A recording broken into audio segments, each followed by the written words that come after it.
금속 활자. 그건 당연히 유럽에서 처음 만든 거지. 역사에 이름도 없는 뒤처진 한국이 그런 걸 했을 리가 없잖아. 정말 충격적인 일이 벌어졌습니다. 여기 독일에서 한국은 역사에 이름조차 없는 나라라고 생각한 독일 여학생이 있습니다.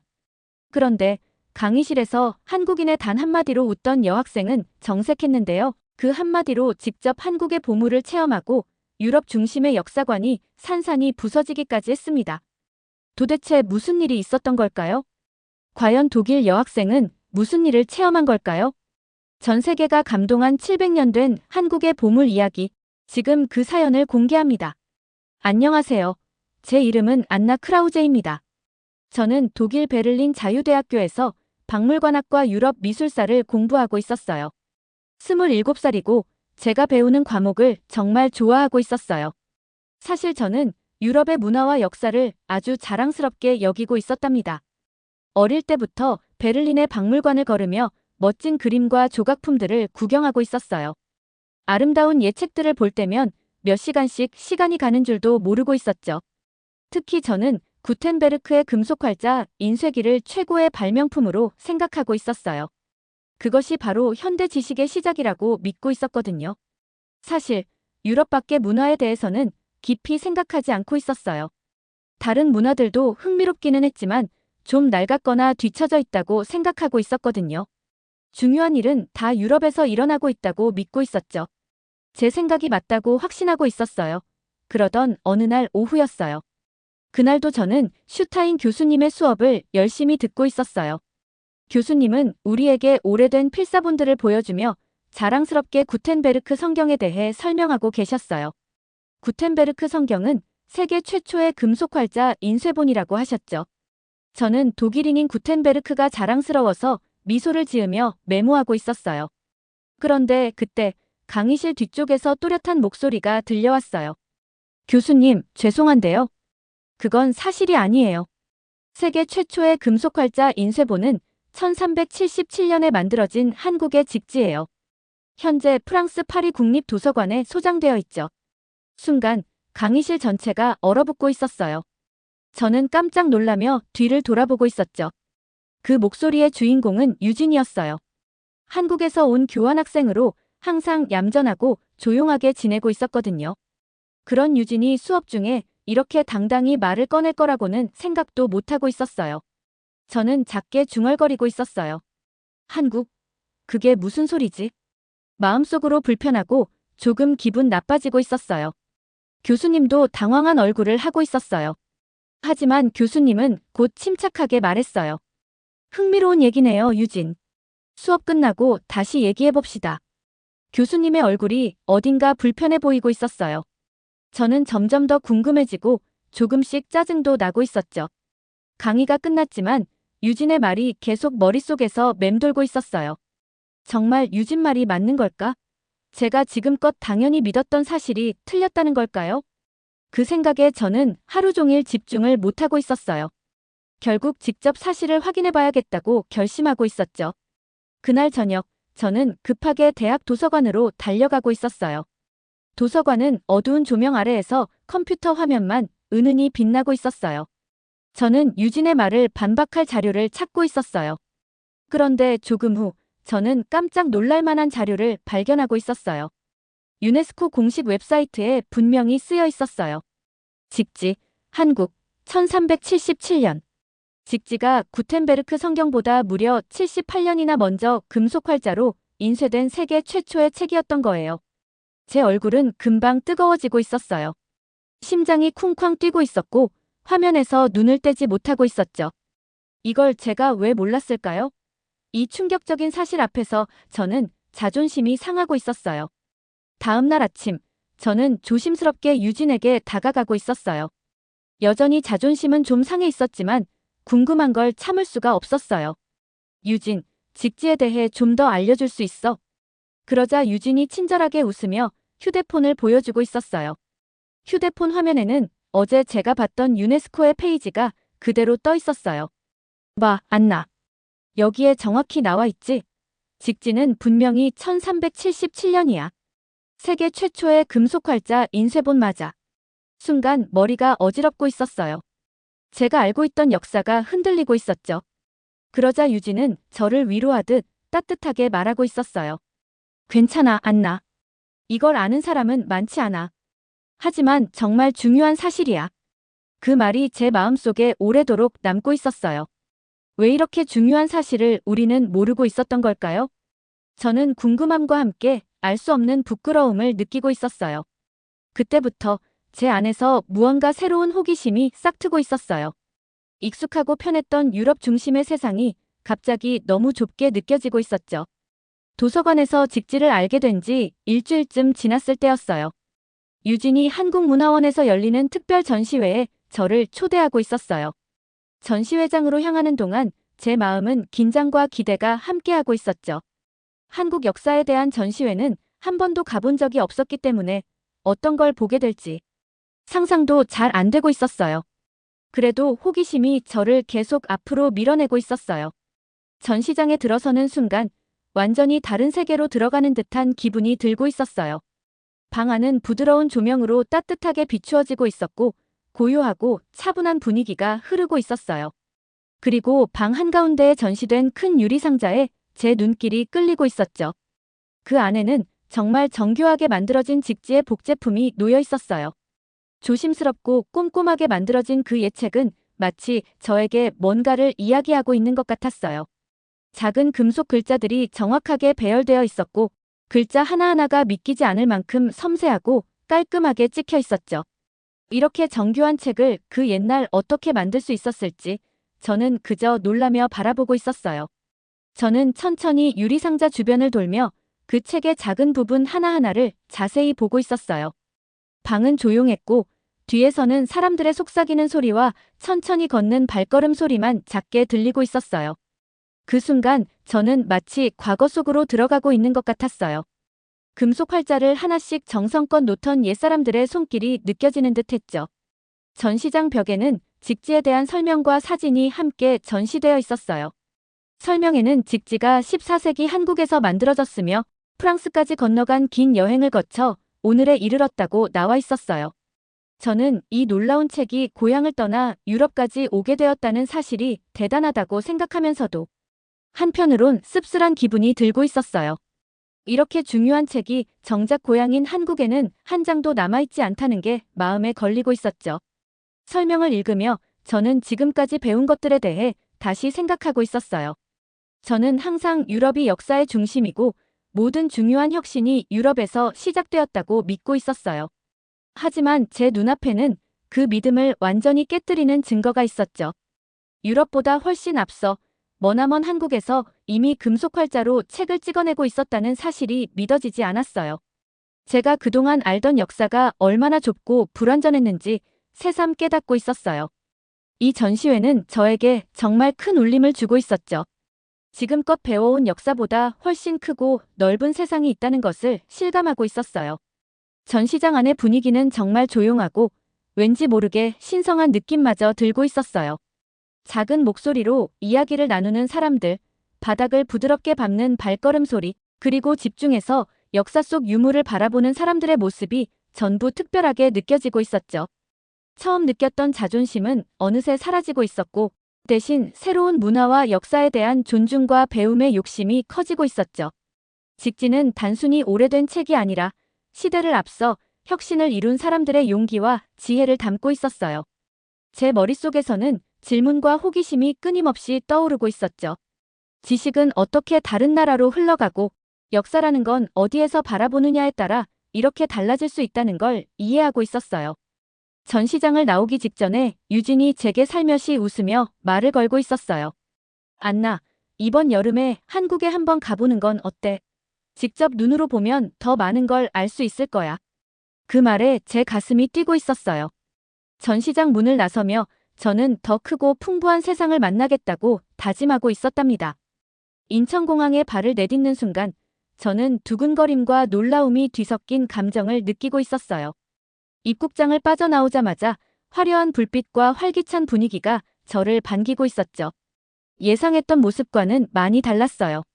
모든 것이 새롭고 신기하게 다가오고 있었어요. 공항 안은 넓고 세련되었어요. 안내 표지판도 한글과 영어로 나란히 쓰여 있어서 처음 와본 저도 어렵지 않게 길을 찾고 있었어요. 저는 잠시 멈춰서 깊게 숨을 들이마시고 있었어요. 이제 완전히 새로운 세계가 펼쳐지겠구나 하는 생각에 가슴이 뛰고 있었죠. 공항 밖으로 나서자마자 한국의 거리 풍경이 하나하나 펼쳐지고 있었어요. 매끈한 건물들, 질서정연하게 움직이고 있는 차량들, 바쁘게 걸어다니는 사람들. 도시 전체가 살아서 움직이고 있는 것처럼 느껴지고 있었어요. 높은 빌딩들이 하늘을 찌를 듯 솟아 있었고, 현대적인 다리들이 도시 이곳저곳을 연결하고 있었어요. 멀리 보이는 스카이라인은 해질 무렵 노을빛을 받아 반짝이고 있었죠. 그 모습은 말 그대로 지금의 한국을 보여주고 있었어요. 활기차고 세련되며 에너지가 넘치고 있었어요. 밤이 가까워지자 거리엔 네온 사인이 하나둘씩 켜지고 있었어요. 저는 그 불빛들 속을 걸으며 설렘과 약간의 긴장감을 함께 느끼고 있었어요. 전에는 유럽 밖의 문화는 멈춰 있는 듯하고 전통에만 머물러 있다고 생각하고 있었는데 지금 제 눈앞의 한국은 생동감 넘치고 끊임없이 변화하고 있었어요. 제 곁에는 유진이 함께 걷고 있었어요. 유진은 조용히 걷다가 길을 지나며 재미있는 장소나 특징들을 하나씩 알려주고 있었어요. 저는 유진의 말을 하나하나 귀 기울여 들으며 주변을 천천히 둘러보고 있었어요. 유진이 옆에 있어줘서 처음 보는 이 도시가 덜 낯설게 느껴지고 있었어요. 우리는 서울의 여러 곳을 둘러보고 있었어요. 그 중에서도 가장 기억에 남았던 곳은 경복궁이었어요. 전통 궁궐이 현대도시 한복판에 우뚝 서 있는 모습이 정말 인상적이었죠. 궁 안으로 들어가니 조용한 정원과 고풍스러운 건물들이 저를 감싸고 있었어요. 마치 시간이 멈춘 듯 과거 속을 걷고 있는 기분이었어요.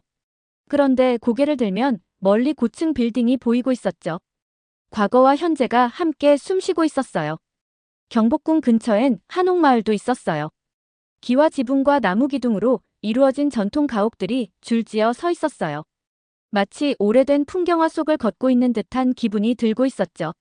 그런데 그 길을 걷고 있는 사람들은 대부분 스마트폰을 들고 있었고 골목마다 카페나 갤러리도 들어서 있었어요.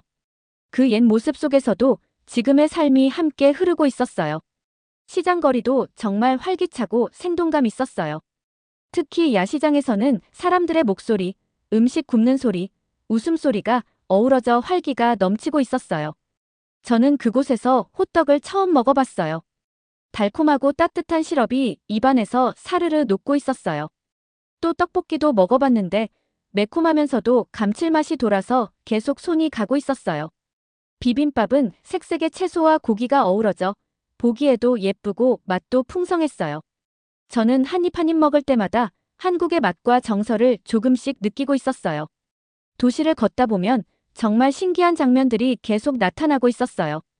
유리로 된 현대식 건물에 옛날 기와집이 비치고 있었고 첨단 기술이 쓰인 버스 안에서 전통 음악이 흘러나오고 있었어요. 과거와 현재가 나란히 걷고 있는 듯한 풍경이었죠. 한국은 변화에 열린 나라인데도 자기 뿌리를 잊지 않고 간직하고 있었어요. 저는 그 조화로움이 너무 아름답게 느껴지고 있었어요. 걷고 또 걷는 동안 머릿속에서는 같은 생각이 반복되고 있었어요.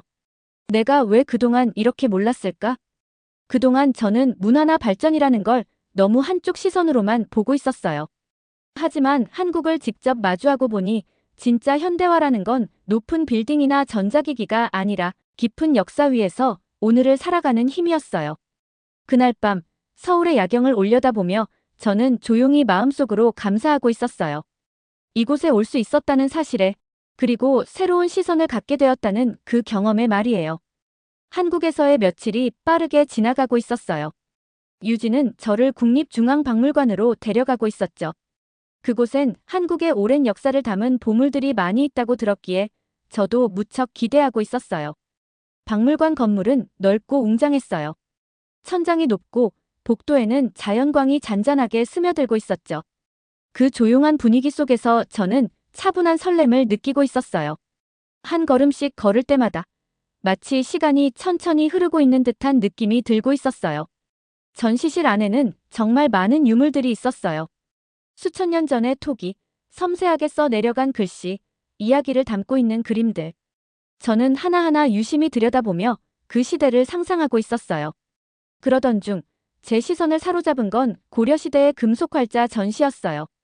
작고 반짝이는 금속 조각들이 유리관 안에 가지런히 놓여 있었어요. 그 하나하나가 마치 긴 세월을 건너온 편지처럼 느껴지고 있었죠. 저는 유리관 앞에서 한참을 서 있었어요. 그 글자들이 찍히던 순간을 상상하며 그걸 만들던 장인의 손길을 떠올리고 있었어요. 작지만 정교한 활자 속에서 저는 이전에는 느껴본 적 없는 깊은 존경심을 느끼고 있었어요. 박물관을 걷고 있는 내내 저의 예전 생각들이 하나씩 흔들리고 있었어요. 예전엔 위대한 발명이나 문화는 유럽에만 있다고 믿고 있었죠. 하지만 이 작은 활자들이 그런 믿음을 조용히 깨뜨리고 있었어요. 금속 활자는 단순한 도구가 아니었어요. 지식을 나누고자 했던 마음, 시간을 앞서간 발명 정신, 그리고 무언가를 새롭게 시도하려는 용기가 담겨 있었죠. 그 조용한 유물 속에 저는 수백 년 전 한국 사람들의 열정과 노력을 보고 있었어요. 며칠 뒤 유진과 저는 충청북도 청주로 향하고 있었어요. 바로 그 직지가 처음으로 인쇄되었던 도시였어요.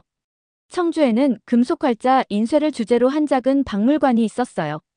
겉모습은 소박했지만 전시물 하나하나에는 정성과 따뜻함이 담겨 있었어요. 마치 조용히 이야기를 건네는 듯한 공간이었죠.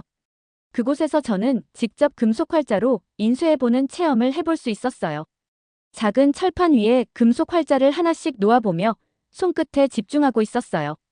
살짝 떨리는 손으로 조심스럽게 글자를 맞추고 있었죠. 그 과정은 생각보다 섬세하고 차분함을 요하고 있었어요. 마침내 종이를 올려서 눌러 찍었을 때 깨끗하게 나타난 글자를 보고 저는 가만히 숨을 멈추고 있었어요. 그 순간 마음 깊은 곳에서 뭔가 울리고 있었어요. 단지 글자를 찍은 게 아니라 수백 년 전의 숨결을 만지고 있는 기분이었어요. 눈가가 살짝 뜨거워지고 있었어요. 이게 단순한 책이 아니라는 걸, 직지는 지식을 나누고 세상을 바꾸려 했던 조용한 혁명이었다는 걸 그때 느끼고 있었어요. 사람들은 이 작은 활자를 통해 생각을 나누고 배움을 퍼뜨리고 있었어요. 누군가는 배제당했던 목소리도 이 작은 책 안에 담기고 있었을 거예요. 저는 그 인쇄된 종이를 손에 들고 한참을 서 있었어요. 그 순간 저는 완전히 다른 시선으로 세상을 보고 있었어요. 그동안 저는 유럽의 역사만이 전부라고 생각하고 있었어요. 그게 발전이고 정답이라고 믿고 있었죠. 하지만 아니었어요. 문화마다, 시대마다 고유의 지혜와 빛나는 순간이 있었어요. 그리고 그 이야기들은 지금의 저를 다시 돌아보게 하고 있었죠. 유진이 제 손을 살며시 잡아주고 있었어요. 저는 말을 하지 않았지만 제 마음은 눈빛으로 다 드러나고 있었어요. 그 조용한 공감 속에서 저는 조금씩 성장하고 있었어요. 서울로 돌아온 뒤 제 여행은 또 한 번 특별한 방향으로 흐르고 있었어요. 어느 날 유진이 갑자기 저에게 콘서트 티켓을 건네주고 있었죠. 이명웅 콘서트야. 직접 한번 느껴봐. 저는 깜짝 놀라며 웃고 있었어요. K-팝은 뉴스나 영상으로만 접해봤지 이렇게 가까이서 경험하게 될 줄은 몰랐거든요. 콘서트가 열리는 대형 공연장에 들어서자 바닥이 울릴 정도로 큰 함성과 음악이 퍼지고 있었어요. 아직 무대 조명이 켜지기도 전인데도 관중들의 기대감이 공기를 가득 채우고 있었어요. 제 심장도 함께 뛰고 있었죠. 무대에 이명웅이 등장하자 그 순간 분위기가 폭발하고 있었어요. 사람들이 일제히 일어나 노래를 따라 부르고 춤을 추며 흔들리고 있었어요. 나이도 국적도 모두 다 다르지만 그 자리에 있는 모두가 하나가 되고 있었죠. 저도 어느새 손을 들고 따라 웃고 노래를 흥얼거리고 있었어요. 그렇게 저는 처음으로 느끼고 있었어요. 음악이란 게 언어를 넘어서 마음을 이어줄 수 있다는 걸요. 멀리 떨어진 나라에서 왔지만 그 순간 저는 전혀 외롭지 않았어요. 콘서트가 끝난 뒤 들뜬 기분을 안고 서울 거리를 걷고 있었어요. 밤거리엔 여전히 사람들로 북적이고 있었고 조명은 네온빛으로 반짝이고 있었죠. 저는 길가에서 파는 길거리 음식을 하나씩 맛보고 있었어요. 달콤한 호떡, 매콤한 떡볶이, 그리고 전통차 한 잔까지. 한 입 먹을 때마다 새로운 맛이 퍼지고 있었고 저는 그 맛 속에서 한국의 정서를 느끼고 있었어요. 시간이 지날수록 저는 점점 한국의 일상에 자연스럽게 스며들고 있었어요. 복잡한 지하철 안에서는 사람들의 대화와 방송 소리가 배경음처럼 흐르고 있었어요. 간판 글자를 따라 읽어보며 간단한 한국어 표현도 조금씩 익히고 있었죠. 안녕하세요. 감사합니다. 이거 얼마예요? 이런 말들을 배우는 것조차 저에게는 큰 재미였어요. 사찰과 미술관도 함께 방문하고 있었어요. 전통 사찰에서는 사람들이 천천히 걷고 있었고 기도 소리가 조용히 울려 퍼지고 있었어요. 그 고요한 분위기 속에서 저는 마음을 가라앉히고 있었어요. 반면 현대 미술관은 색감이 강하고 개성 있는 전시들이 가득했어요. 전통과 현대가 이렇게 다르면서도 나란히 공존하고 있는 모습이 참 인상 깊었어요. 과거와 현재가 자연스럽게 어우러지며 함께 숨쉬고 있었어요. 서울에서의 마지막 밤, 저는 한강이 내려다 보이는 조용한 언덕에 앉아 있었어요. 도시는 반짝이는 불빛으로 물들어 있었고 강물은 잔잔히 흘러가고 있었죠. 그 풍경을 바라보며 저는 마음속 깊은 곳에서 감사하고 있었어요. 내가 처음 이곳에 왔을 때와 지금은 많이 달라졌구나. 예전에는 문화란 유럽 중심의 시선으로만 바라보고 있었어요. 그게 전부라고 생각하고 있었죠. 그런데 지금 저는 완전히 새로운 시선으로 세상을 보고 있었어요. 한국은 활기차고 생생하고 놀라움으로 가득한 나라였어요. 이번 여행을 통해 저는 세상을 받아들이는 방식 자체가 바뀌고 있었어요. 한국에서의 여정을 마치고 저는 독일로 돌아가는 비행기에 오르고 있었어요. 좌석에 앉아 창밖을 바라보며 구름 사이를 지나고 있을 때 마음이 몹시 복잡하고 있었어요. 기분은 좋았지만 동시에 아쉬움도 함께하고 있었죠. 이 여행은 단순한 방문이 아니라 저의 시야를 완전히 바꿔놓은 경험이었거든요. 베를린에 도착하자 거리와 건물, 사람들까지 전부 익숙하게 느껴지고 있었어요. 그런데 그 익숙한 장면 속에서도 제 마음은 전보다 훨씬 넓어지고 있었어요. 세상을 바라보는 눈이 달라져 있었고 역사에 대한 제 생각도 바뀌어 있었어요. 모든 문화에는 저마다의 이야기와 의미가 있다. 이제는 그걸 자연스럽게 느끼고 있었어요. 직진은 바로 그걸 깨닫게 해준 책이었죠. 역사는 특정 지역의 것이 아니라 우리 모두가 함께 나누는 거구나. 그 생각이 제 안에서 점점 더 깊어지고 있었어요. 학교로 돌아온 뒤 저는 곧바로 행동에 나서고 있었어요. 직지를 주제로 한 작은 전시회를 열기로 한 거예요. 제목은 직지를 따라 걸은 나의 여정이었어요. 전시 준비는 꽤 시간이 걸리고 있었지만 마음은 설레고 있었어요. 제가 한국에서 찍었던 사진들, 직접 쓴 노트, 그리고 소소한 기념품들을 모아 하나하나 정리하고 있었어요. 서울의 거리 풍경, 조용한 사찰, 콘서트장에서 느꼈던 에너지까지 사진과 글을 통해 그때의 감정을 전하고 싶었어요. 전시관 한쪽에는 한국의 옛 인쇄물과 함께 디지털 슬라이드를 설치했어요. 학생들이 쉽게 볼 수 있도록 직관적으로 구성하려고 노력하고 있었죠. 사람들이 단순히 눈으로만 보는 게 아니라 그 안에 담긴 이야기를 마음으로 느끼길 바라고 있었어요. 슈타인 교수님도 많은 응원을 보내주셨어요. 안나, 내가 이런 전시를 기획했다는 게 정말 대단하구나. 용기 있는 시도야. 그 말씀을 들었을 때 저는 진심으로 뿌듯하고 있었어요. 학생들과 교수님들이 전시를 찾아오고 있었고 저는 전시장에서 직접 설명을 해드리고 있었어요. 직지의 역사, 한국에서의 경험, 그리고 제가 어떻게 변했는지를 차분히 이야기하고 있었죠. 그중 많은 분들이 직지가 뭔지 처음 들어봤어요 라고 하셨을 때 저는 오히려 그게 또 다른 시작처럼 느껴지고 있었어요. 이 이야기를 더 많은 사람에게 전해야겠다는 마음이 생기고 있었어요. 그 후 저는 한국어 수업에도 등록하고 있었어요. 처음엔 낯설고 어렵게 느껴졌지만 단어 하나를 익힐 때마다 마음이 두근거리고 있었어요. 간단한 표현이었지만 그 말들이 저를 한국과 조금씩 더 가까이 이어주고 있었죠. 또 저는 제가 겪은 이야기를 정리해서 블로그를 운영하기 시작했어요. 이명웅 콘서트에서의 흥분, 박물관에서의 고요함, 그리고 활자를 찍으며 눈물이 맺혔던 그 순간까지 하나하나 글로 써내려가고 있었어요. 직지는 오래된 책이 아니라 지식을 나누기 위한 마음이 담긴 상징입니다. 그렇게 글을 마무리하면서 저는 이렇게 덧붙이고 있었어요. 역사는 어느 한 문화의 것이 아니에요. 우리 모두의 것이에요. 그리고 모든 이야기는 소중해요. 사람들이 제 블로그를 찾아와 읽고 있다는 걸 알게 되었을 때, 그리고 전시회를 보고 감동했다는 말을 들었을 때 저는 제 인생의 방향이 조금씩 달라지고 있다는 걸 느끼고 있었어요. 박물관 큐레이터가 되고 싶다는 꿈은 여전했지만 이제는 직지에 대한 이야기를 함께 전하고 싶다는 새로운 목표도 생기고 있었어요. 특히 잊히고 있었던 이야기들, 주목받지 못했던 문화들을 더 많은 사람들에게 알리고 싶었어요. 세계 최초의 금속 활자본, 직지는 지식을 나누고자 했던 선조들의 뜨거운 열망과 세상을 앞서가려 했던 한국인의 위대한 발명이 담겨 있습니다. 한국은 그 직지를 만들어낸 나라입니다. 한 외국인의 눈을 뜨게 만든 이 여정처럼 다시 한번 한국의 아름다움과 위대함을 되새기게 됩니다. 오늘 사연을 들으며 어떤 생각이 드셨나요? 따뜻한 마음과 사연자에 대한 응원을 댓글로 함께 나눠주세요. 여러분의 구독과 좋아요, 알림 설정은 사연자와 영상 제작에 큰 힘이 됩니다. 다음에도 따뜻한 사연으로 여러분의 마음에 빛을 전해드리겠습니다. 끝까지 함께 해주셔서 감사합니다.